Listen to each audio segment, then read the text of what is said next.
All right. Hello, everybody. We are live. This is going to be super short. This is going to be like a 10-minute live stream. So, my apologies to people who want a longer one. I will try to do it soon.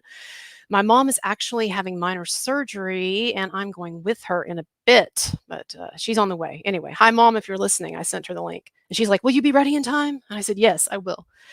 All right. So I have a lot of viewers who came to my channel because of the Rammstein stuff, the allegations against Rammstein about against Till Lindemann specifically that surfaced almost a year ago when a woman named Shelby got on social media after attending a concert and attending the infamous, Row Zero parties, and was like crying and screaming about, "Oh, fuck Rammstein, and you don't want to meet your enemies," and suggesting that she was drugged and showing pictures of bruises and all of that. So if you don't know what's going on, check out my Rammstein playlist, and that will catch you up to speed on the hoax. But here's the thing that's happened recently.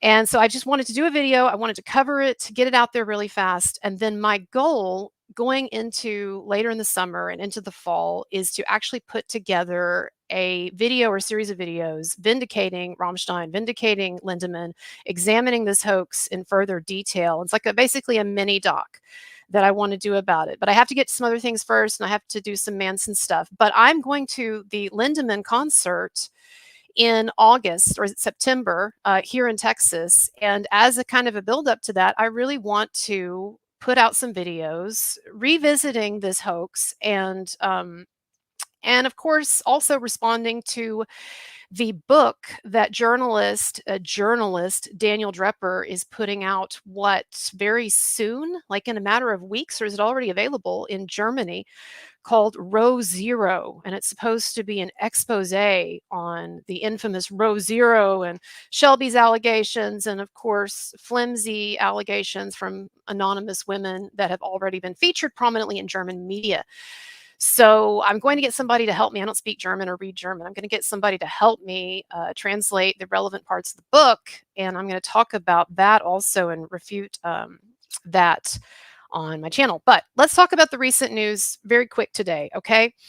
So days ago, Till Lindemann's lawyers, he has a powerhouse law firm that has been pushing back hard against the media and going to court and getting injunctions against the media, called Shirts Bergman, or is it Bergman Shirts? But at any rate, they seem to me to be the Me Too lawyers that you want, particularly in Europe, particularly in Germany. They've represented other high profile clients, but they seem to have a real specialty in these Me Too cases. And that's not to say that all Me Too allegations against everyone are false or anything like that. And I was just clapping back today at someone who was suggesting that I have something to apologize for when it comes to the P. Diddy Cassie thing. And I said, why don't you look at the video that I did right after the allegations came out, 6 months ago, in which I read Cassie's lawsuit and I said that it appeared to contain potentially credible allegations, and that it should be very easy to verify some of the claims made in it, and that I expected that in the coming months we would get quite a bit of clarity. And voila, that is what has happened. All right. So anyway, um, but I do think that in a number of cases, Marilyn Manson, Johnny Depp, Rammstein Lindemann, we are dealing with hoaxes, Me Too hoaxes. So the latest news, Schertz Bergman, the attorneys for Till Lindemann, they came out with a press release, and apparently they got their hands on the Vilnius, Lithuania police reports on this situation. Because as you'll remember, the concert in question happened in Vilnius, Lithuania. I even interviewed a couple of women who were with Shelby that night. You should check them out on my Rammstein playlist. They completely refute her version of events. But anyway, Shelby's allegations, they occurred regarding the Vilnius, Lithuania concert. And in fact, when Shelby got on social media and was crying on social media in her hotel room, that was in Lithuania. So the police did an investigation, and apparently Lindemann's lawyers got their hands on the result. And I don't normally just read through text, but I think that Lindemann's lawyers expressed perfectly here the relevant information. So I want to read through this, say a few words about it. And then I have something to say also about Marilyn Manson in relation to this story, because I've kind of been holding back, honestly, talking about Marilyn Manson's connection to this story, because I felt like, oh, the last thing that Manson needs is to have another association, even if it's a false one, a false allegation, another association highlighted. But now that things are going better for Manson, and I think that he's more and more being vindicated in the public mind, I want to talk about a real travesty of justice with him that's occurred with this whole thing. But I'll get to that in a moment. Okay, so this is the Schertz Bergman report. It says investigative documents from the police in Vilnius, Lithuania, provide new information that further refutes Northern Irish woman Shelby Lynn, that was the accuser, Shelby Lynn's allegations of being spiked, being drugged at the RAMMSTEIN concert. Now, you have to remember that this was the allegation that really got people's attention. And so I understand that since this allegation, there have been other women who have come out anonymously to complain about the fact that, yes, I had consensual sex with Till Lindemann, but now in hindsight, I realized that there was a power imbalance and I think it was sort of assaultish or whatever, like these kinds of like what I call soft allegations. But these kinds of things don't get traction so much in the media. Shelby Lynn, this woman, when she came out and she suggested that someone at the Rammstein party particularly suggested it was Till Lindemann because he mixed the drinks and it doesn't foam and all of that. Inside joke there if you've seen the video. She suggested that she'd been drugged by Lindemann. And so this was the allegation that got everybody's attention. Everybody's perked up. And you had, even here in America where Rammstein aren't as well known, you had big articles popping up like in the New York Times and stuff. So the significance of this is that this was the allegation. This was the big allegation, okay? So they've seen the investigative documents of the police. As lawyers for Till Lindemann, the singer of the band Rammstein, we announce the following. The Northern Irish woman Shelby Lynn, she claimed on social networks that drugs or knockout drops were mixed into her drink at the concert. And she expressed suspicion that she had been physically abused while unconscious. These accusations sparked a global wave of outrage. Various media reported on the suspicion that our client had anesthetized women at Rammstein concerts with the help of knockout drops in order to enable him to perform sexual acts on the women. And this was one of the things that was claimed in that Der Spiegel cover story, Der Fall Rammstein. Huge story. So it says immediately after attending the Rammstein concert, Shelby Lynn filed a criminal complaint with the police authorities in Vilnius on May 23rd, 2023. In the investigation that was initiated, in addition to Shelby Lynn, 2 other concert goers who had visited Shelby Lynn in her hotel the day after the concert were also questioned. All right. So the police, thorough investigation, questioning people who were there or thereafter, or what have you, right? And it said, upon closer inspection, the Vilnius police closed the investigation on the grounds that there was no evidence of the commission of crimes. And we know that. Now it says, our client's, Till Lindemann's Lithuanian criminal defense lawyer has now been able to view the documents from the Vilnius police investigation. The documents provide new insights into Shelby Lynn's allegations and the reporting in Der Spiegel. Citing Shelby Lynn's statements to Vilnius police, the notice states, according to her own statements, the applicant, Shelby, consumed various alcoholic drinks during the concert, a cocktail made of vodka, an energy drink, a sparkling wine. Even if the applicant did not clearly state what quantities she drank during the concert, it appears from her own statements that the amount of alcohol involved that she voluntarily drank was significant as she consumed and mixed various alcoholic beverages, including hard drinks. And this gels with the testimony in the interviews that I did with women who were there who claimed that she drank a lot and she just seemed very drunk. They didn't think that she seemed drugged or out of it or anything like that. Contrary to what Shelby Lynn claimed on social networks, according to the police in Vilnius, she was heavily intoxicated due to personal consumption during the Rammstein concert. The documents also show that Shelby Lynn consumed cannabis before or during the Rammstein concert on May 22nd, 2023. The notice also states, The morning after the Rammstein concert, Shelby Lynn called an ambulance. This was after she was already like freaking out on social media and was making a big thing out of it. Sorry, I'm still dealing with allergies here or sickness. Um, okay, so she called an ambulance to her hotel after complaining of abdominal pain, nausea, vomiting, and pain. When the paramedics arrived, she asked them to take a drug test to check whether drugs had been mixed into her drink. The paramedics explained, and this was because also people on social media were saying, once she got this thing stirred up, Shelby, they were like, get a drug test, right? So she kind of had to appear to follow through with it. The paramedics explained that such a test could only be ordered by the police. After the police officers arrived, it was agreed that one of the witnesses would buy a drug test, meaning one of Shelby's friends there, would buy a drug test at the nearest pharmacy, and that Shelby Lynn would then inform the police about the result of her test. However, the officials did not receive such a report, meaning they never got these results. Okay, so Shelby Lynn, she gets the drug test. She claims to have taken it, but no results, strangely, were given to the police. Says, however, the testimony of one of the two women present at the hotel, this is in the police report, right? They have testimony from one of the women present, shows that the drug test was carried out. This witness states that Shelby Lynn's test came back negative for drugs with the exception of THC. So we have a witness, an impartial witness. In fact, it sounds like someone who was on Shelby Lynn's side or who was supporting her, right, showed up to the hotel or was there at the hotel when Shelby was freaking out. This woman told the police that she saw the results of the drug test and they were negative for everything but cannabis. So no GHB like Shelby Lynn was claiming or anything like that. And of course, wouldn't you know it, the police also state that Shelby Lynn did not share the results of this drug test with them because, of course, it didn't validate her story.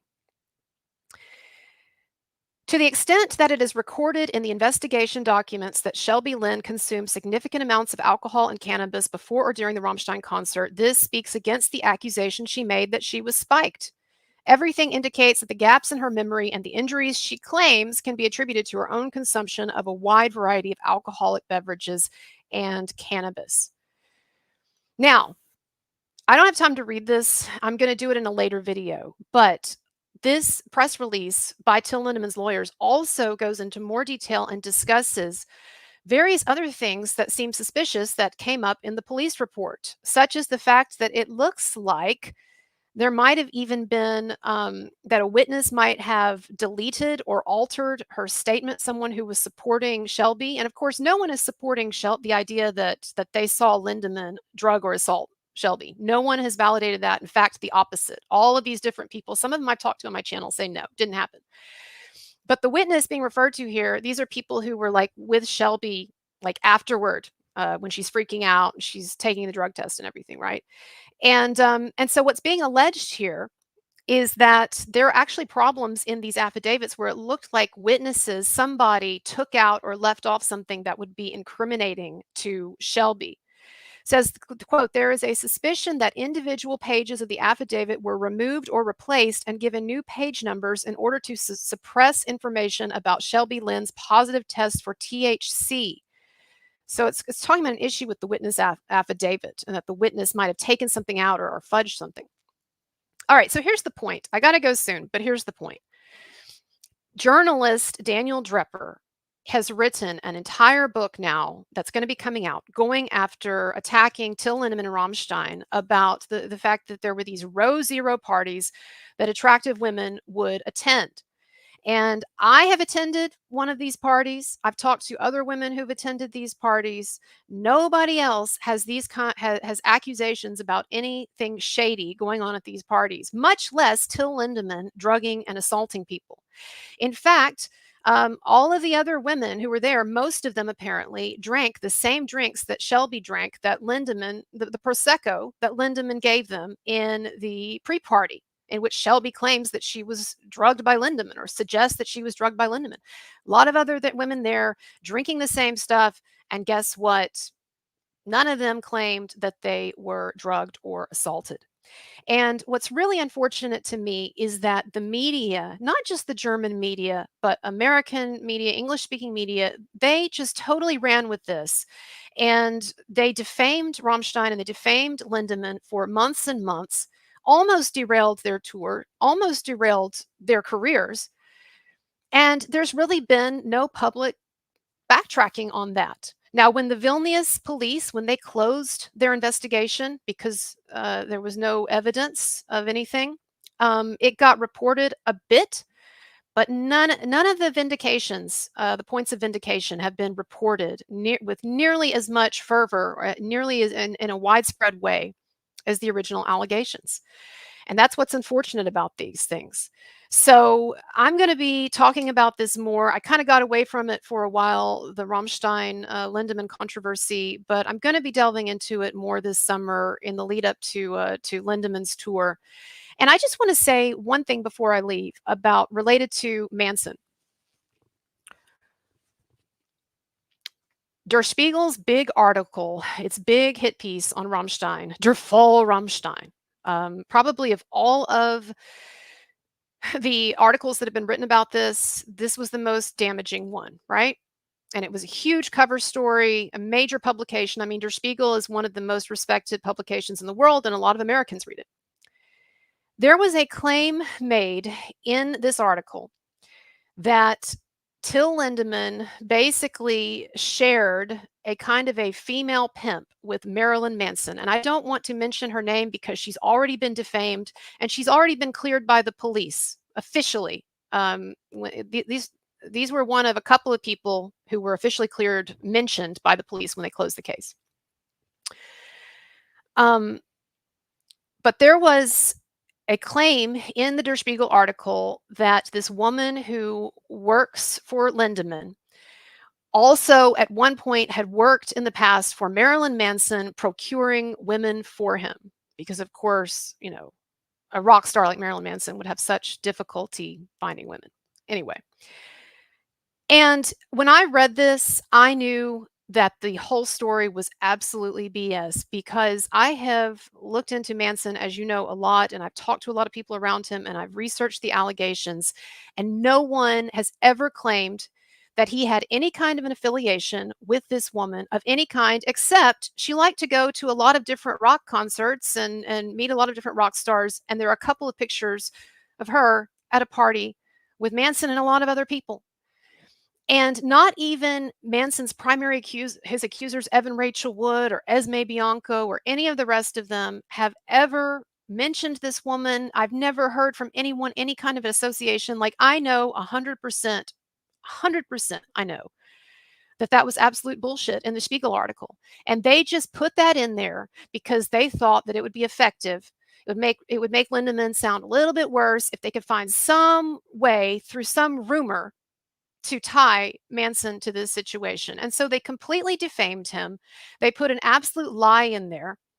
Something's completely not true that no one ever has asserted, and I've never heard anyone say that this woman had any kind of connection with or anything with Manson. And so here's my point, okay? Not only did that make it clear to me that the rest of their journalism is shoddy, if they were going to put a blatant lie like that, completely unsubstantiated in their cover story, but also I really think that if Manson wanted to try something a little unorthodox, and he probably doesn't want to, and I understand why, and he's got bigger fish to fry, and there's probably no need to do it. But if I were Manson, I would hire an attorney in Germany, maybe even Schertz Bergman, and I would go after Der Spiegel in the same way that Lindemann's lawyers have been going after Der Spiegel, taking them to court, challenging this defamation. And the thing about Germany, y'all, and I've talked about this before, they don't have the same kind of respect. Their legal system does not have the same kind of respect for free speech that ours does. So it is much more difficult, as you know, over here to sue for defamation, which is one reason why Manson has not sued any of the outlets like Rolling Stone that have been spreading lies about him. But here's the thing. In Germany, it is much, much, much easier and much more effective to take a journalist or take a news organization to court and demand that they prove the bullshit that they've been saying about you. And if they can't prove it, then guess what happens? The court issues an injunction. It's been happening over and over and over in the RAMMSTEIN Lindemann case. The court issues an injunction against that journalist or against that news organization, makes it public, and publicly declares that basically that this was defamation and that it's not validated and that it must be stricken. And so, I've been so frustrated for Manson that it seems like the justice system, there are just so few outlets for him to prove his case or to get back at those who are lying. But in Germany, RAMMSTEIN and Lindemann, they've been having success after success after success with this, and it helps. And so, look, I know Manson has other fish to fry, and he's got an album, he's got a tour, like things are looking way up for him. So maybe like this is just frivolous anyway. But if I had a little bit of extra cash and I were him, I would contact a great German lawyer and I would take Der Spiegel to court for that one defamatory assertion, because it would be really cool to get a German court to declare that it was BS and unsubstantiated and it's defamation. And maybe it would make some headlines. I don't know. But anyway, that's just my thought. I want to thank my friend Juliana for translating some of the German stuff for me, and then all of you who've been supporting me. And check out my RAMMSTEIN playlist, and I'm gonna have a lot more. So I gotta go. Thank you all. Thanks to my mods as usual, my big supporters, Lisa and JD and Dwayne and a bunch of other people. Thank you. Bye bye.